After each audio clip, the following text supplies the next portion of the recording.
بھائی ویڈیو پوری دیکھنا اور کمنٹ میں مجھے یہ بتانا کہ آواز صحیح تھی یا نہیں۔ صحیح بخاری حدیث نمبر 4 کتاب وحی کے بیان میں وحی کے بعد رک جانے کے زمانے کی حالت بیان کی ہے۔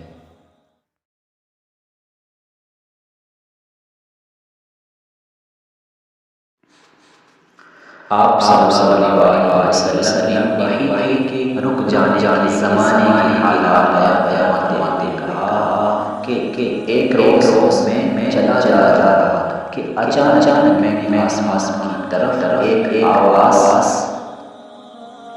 سنی اور میں اپنا سر آسمان کی طرف آیا۔ کیا دیکھتا ہوں کہ وہی فرشتہ جو میرے پاس سارے حالات میں آیا تھا وہ آسمان وزن کے بیچ میں ایک کرسی پر بیٹھا ہوا ہے۔ میں اس ڈر میں اور گھر آنے پر میں نے پھر کمبل اوڑھنے کی خواہش ظاہر کی۔ اس وقت اللہ کی طرف سے یہ آیت نازل ہوئی، اے لحاف اور لے والے اٹھ کھڑا اور لوگوں کو اللہ الہ سے ڈرا اور اپنے رب کی بڑائی بیان کر اور اپنے کو پاک صاف اور گندگی سے دور رہے۔ اس کے بعد حدیث کے ساتھ آنے لگی اس حدیث کو کی علاوہ لیز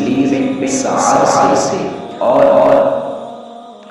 عبداللہ بن یوسف اور ابو صالح نے روایت کیا ہے اور ان کے علاوہ زہر حلال بن روا نے بھی روایت کیا ہے۔ یونس اور معمر نے اپنی روایت میں لفظ فواد کی جگہ بواد